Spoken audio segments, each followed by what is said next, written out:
Hello, everyone, and welcome to another edition of the Football Huddle. I am your host, as always, Jace, LeJeune, and of course, we have all of our beat writers right here for Gridiron Football, sitting besides me.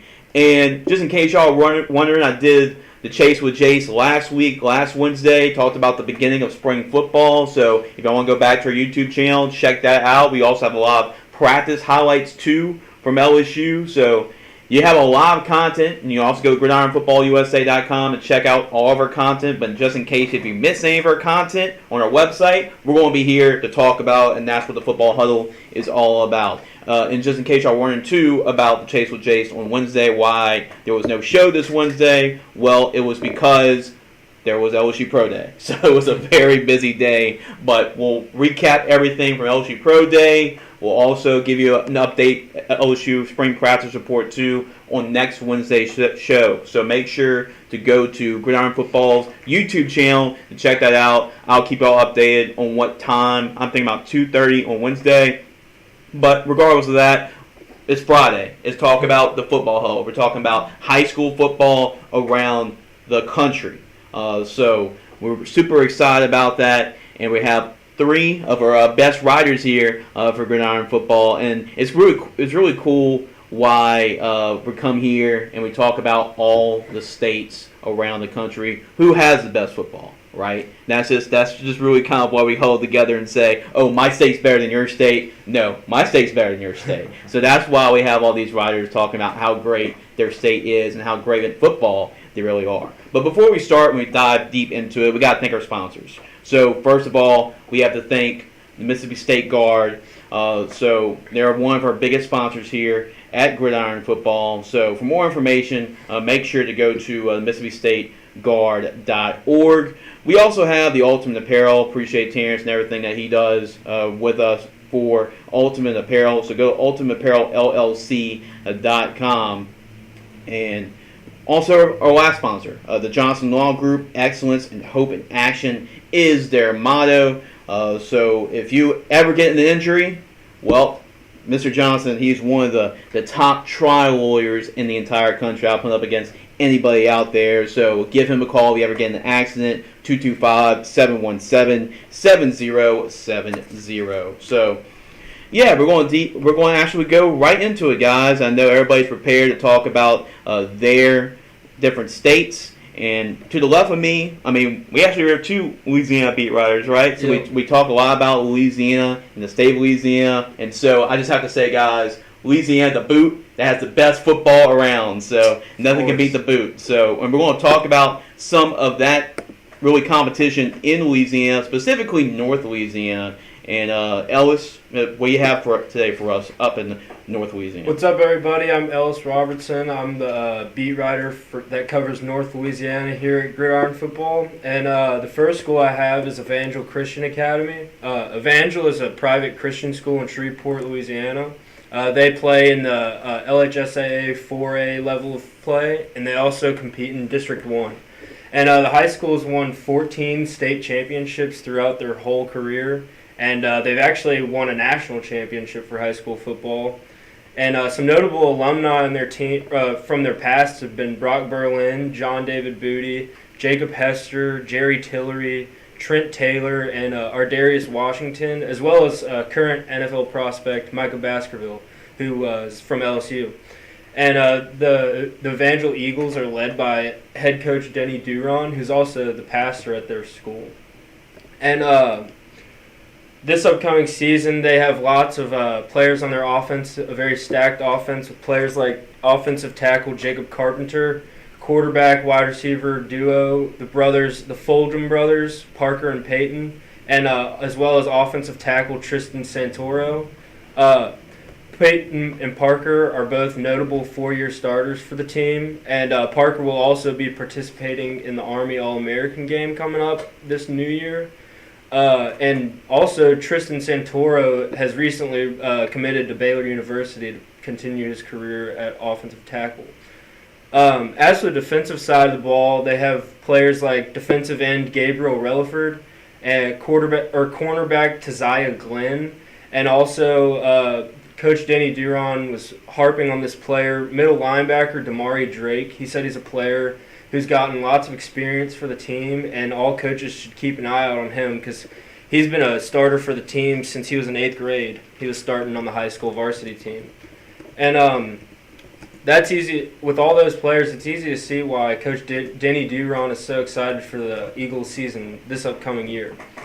But another team that I covered from Shreveport, Louisiana is Captain Shreve High School. They're a public high school, and they compete in the LHSAA 5A level of play. And they're also in District 1 since they're in Shreveport as well. Captain Shreve has they don't have any state championships yet. Or actually, I'm wrong about that. They won a state championship in 1973, and it was in a win against Glen Oaks. And it's actually funny talking about Shreve because I went to the district rival C.E. Bird. It's a big rivalry game. It's always the biggest game in Shreveport, and normally I know the record year was they packed the stadium into a 7,000 crowd, which I think that's the greatest they've had ever. And they've become very notable with recruits as well because they've had 23 players signed in the past 2 years. So they've had a lot of talent come out of their school, and the coaches are doing a great job of getting their players exposure. Players like the alumni of the school include fullback Roland Harper, who played for the Chicago Bears in the 70s and 80s, and also fullback Garen Hargan, who's currently a redshirt sophomore for the Rice Owls, and also wide receiver Kendrick Law, who just finished his freshman season at Alabama. Yep. And some players that are notable for their offense include senior receivers Keaton Flowers, Jordan Wiggins, and Gage Haley.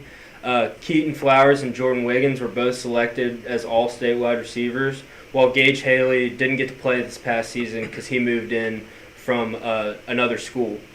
And along with those three seniors, they have talented junior players like Devin Harper, Jamarlin Otis, and Brody Savage.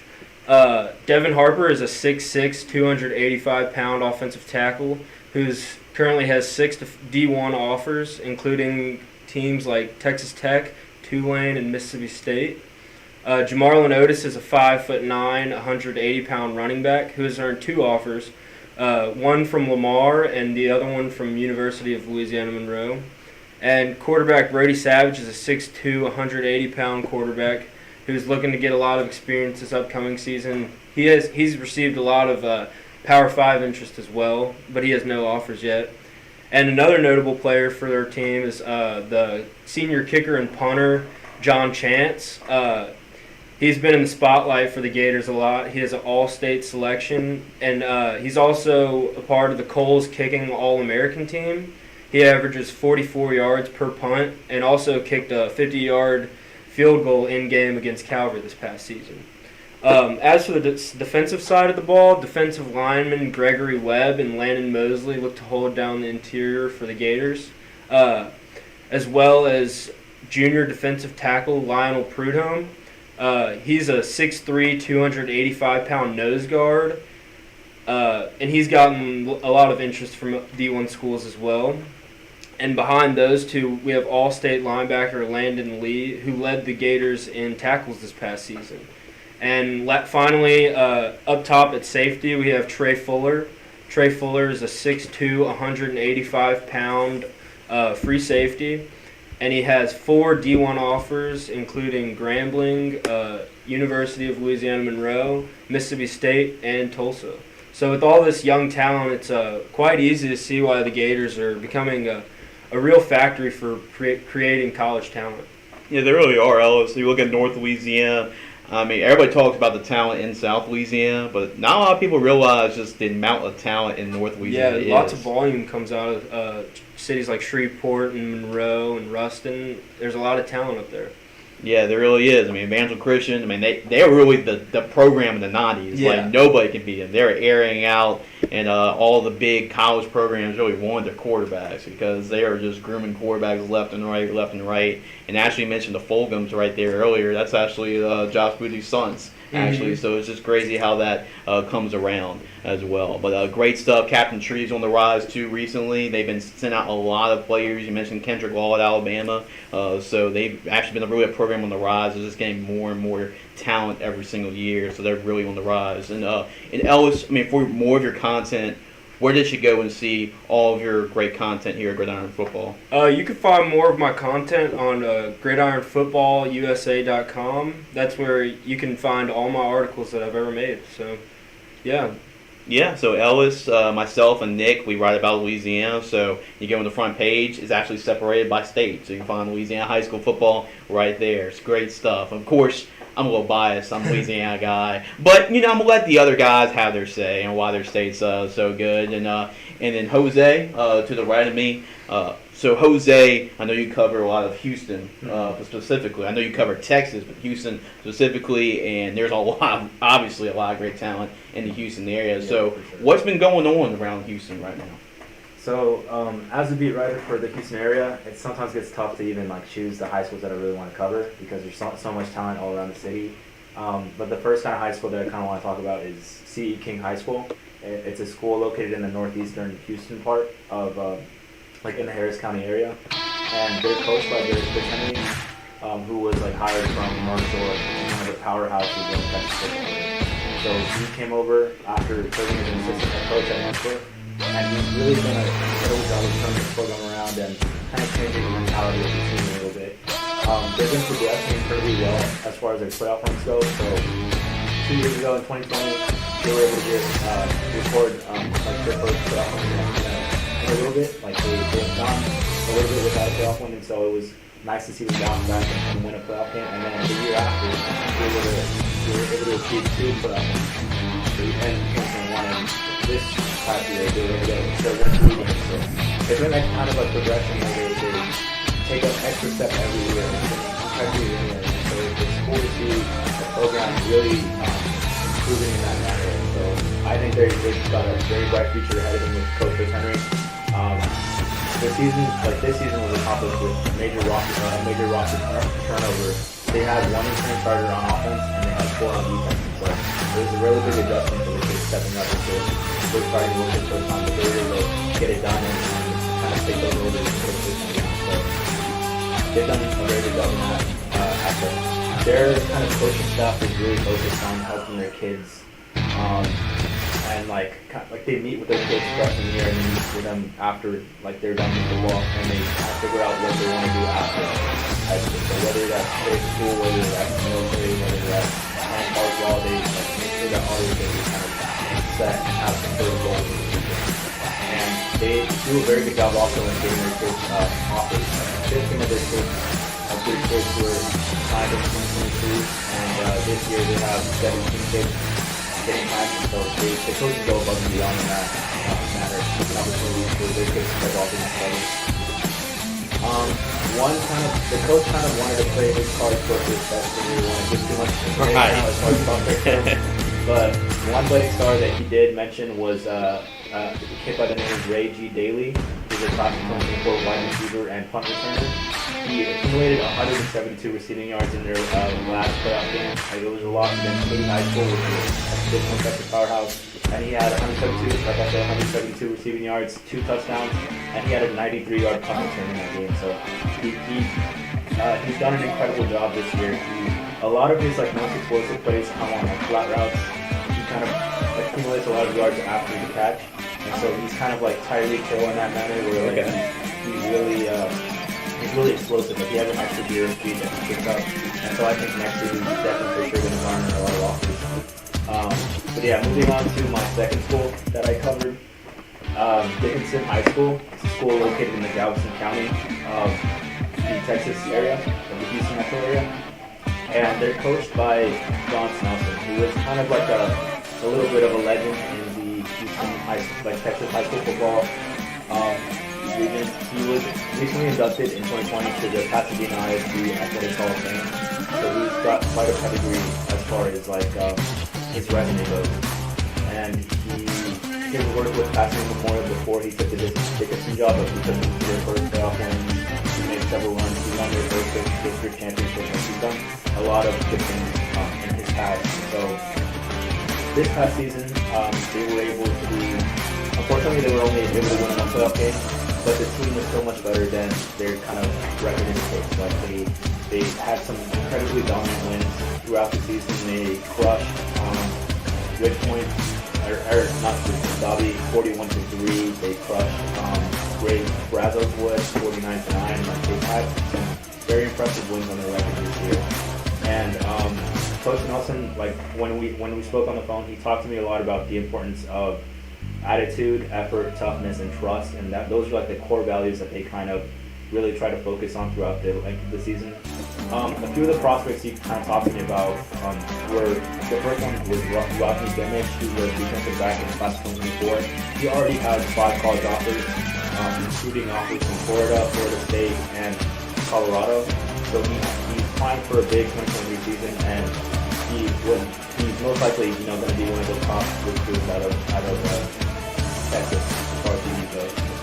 Nicholas Peace is a returning starter who plays safety. He's described as a very physical player with a lot of talent. So he's definitely he always goes above and beyond to try and make that extra play. And so I see him having a very big season next season.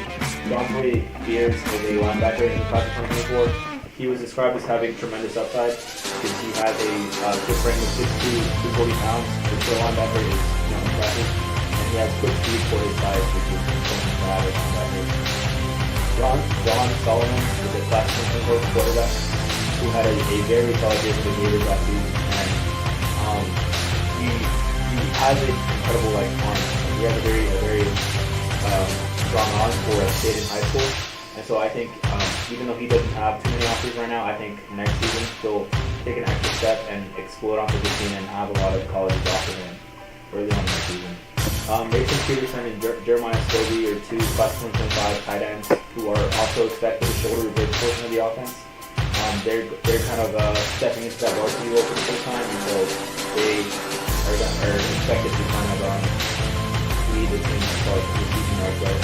And then Tyler Thomas, who's an offensive lineman in the class of 2025, he has the potential to be a national recruit according to John Thompson. So I'm sure his talent will shine through on that O-line next season. So yeah, those are some good schools that I covered this episode. Yeah, Jose. So that's a lot of really good talent. We actually got to see some highlights that you're able to let us have and record during the show. And I noticed that both these teams played North Shore, and that's a huge program in the Houston area. And they've actually had a lot of highlights against that program. So it shows you how tough, really, not only the state of Texas is, but really Houston is as well. Sure. So Jose, for more of that content, just for our readers to get to know more of these players located in the Houston area, in schools in the Houston area, where they should go. You should definitely go to gridironfootballusa.com. Just type in the name Jose, and I'm sure all my articles will pop up there. And so, yeah. Yep, so it's gridironfootballusa.com, and like I mentioned with Louisiana, I mean, we have really our latest news on one side, but you can scroll down and check out all of our states that we're covering, including Mississippi coming up, and that's a good segue into Bailey here, one of our 2 beat writers, Bailey and Connor, covering the state of Mississippi. And Bailey, I've seen your content. You've been posting a lot of top 300 guys recently in the state of Mississippi, which really shows that if you're a Gridiron football top 300 guy, you are a top guy in the nation. And there's a lot of them that you've written about in the state of Mississippi. So talk about what's going on. There are a lot. Excuse me. There are a lot of top 300 articles that I've been writing about from the state of Mississippi lately. But today, actually, if you'll remember, last time I brought in 2 kind of powerhouse high schools from Mississippi with Tupelo and Oak Grove. The Blue Field, right? Yeah, the Blue Field. So this week I kind of brought 3 smaller high schools that, their players, still great talent coming from these schools, but they're smaller schools that aren't getting as much notice.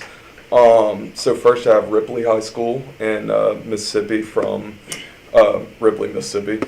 Their head coach is Perry Lyles. This upcoming season, they'll be returning 17 starters total, so they'll basically have the whole team coming back. They're led by quarterback Ty Long, who is 5'10", 160 pounds.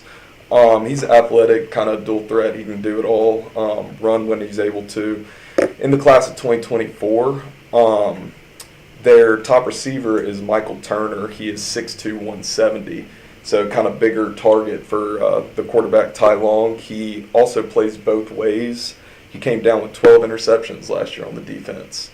So he'll be playing, like I said, both ways as a top receiver and defensive back for Ripley. They also have one outside linebacker, Jalen Brooks, who's 6 foot 175. He's in the class of 2025. He's kind of more of a speed linebacker on the outside.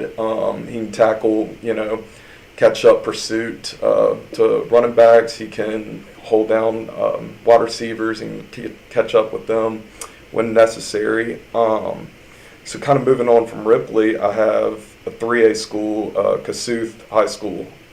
Their head coach is actually Brian Kelly. How about that? Not any relation to LSU head coach Brian Kelly? LSU's Brian Kelly. He is unless he's living a double life or something. Could be. So he is the head coach at Kossuth. He's been there for 14 seasons, 12 as the head coach. This team, as soon as he's come in, I memean, they have been a powerhouse at the 3A level. He has had, I think in the past 4 seasons, a record of 20-6, 8-0 in the division or district. But just going off last year, he was 4-0 in district, 8-2 last season with playoffs. So a little bit about their team. Their running back is actually his son, Brady Kelly, in the class of 2024. He's 5'10", 160. He's a shifty running back, that kind of smaller guy, but has speed, get on the outside, and maneuver through traffic. They have a wide receiver, Reed Coward, who is 6'2", 185, my bad, in the class of 2024. He's kind of one of those bigger, stronger receivers that can go up, pinpoint high balls when thrown to him.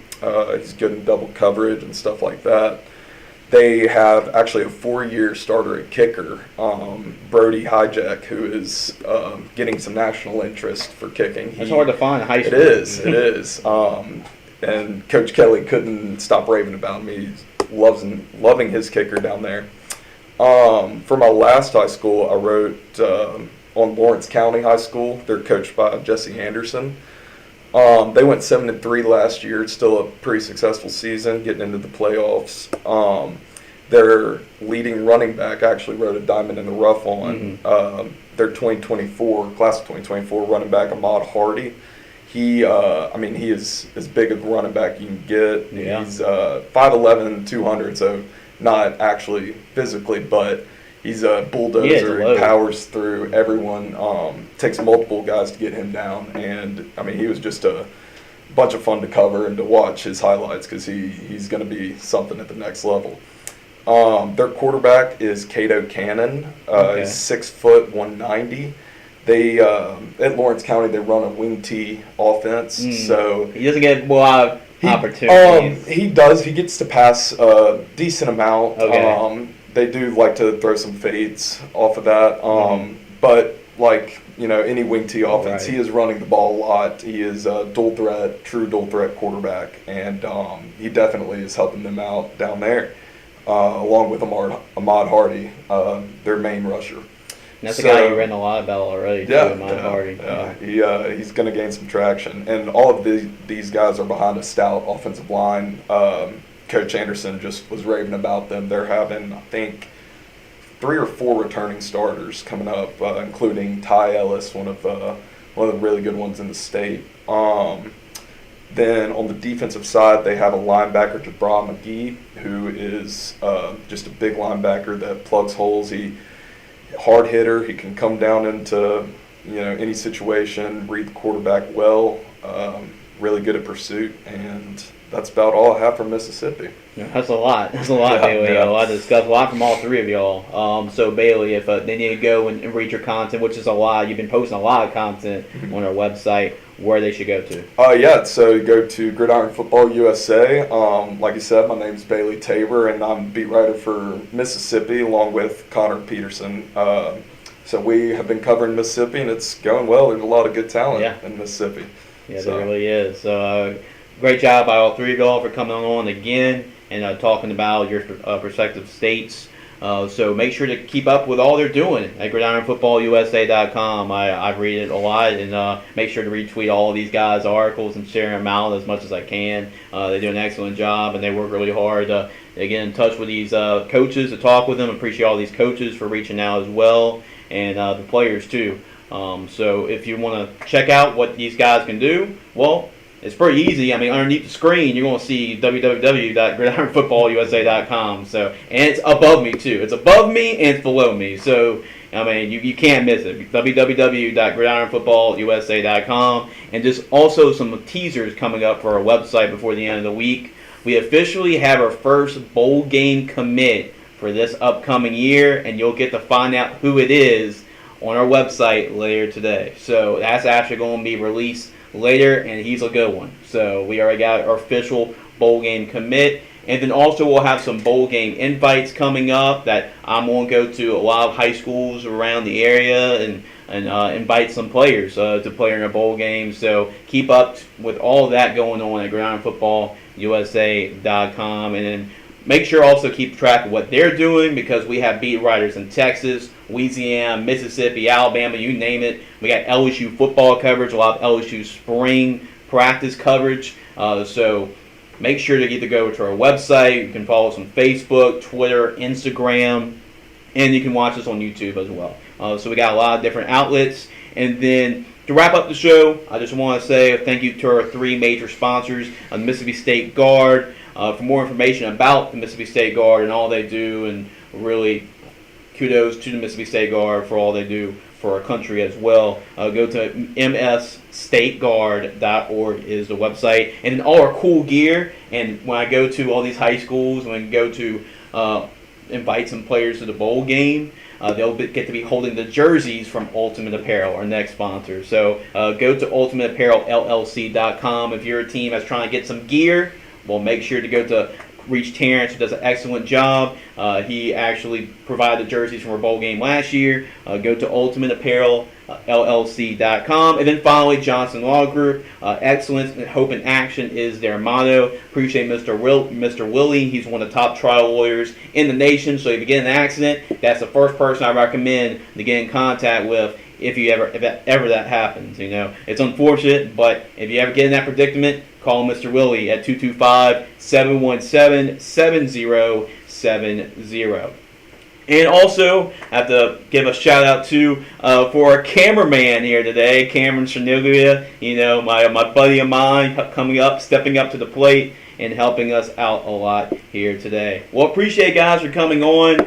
Make sure to like us on YouTube. We'll be back next Friday with another edition of the Football Huddle. But for Ellis, for Jose, for Bailey, for Cameron, I am Jace LeJeune saying so long, and we'll see you next week on the Football Huddle. Next Friday will be the Football Huddle, and then we'll be back next Wednesday as well, as I'll give an update on what's going on with those LSU Fighting Tigers on the Chase with Jace. Hope y'all have yourself a good weekend, and then we'll see y'all next week.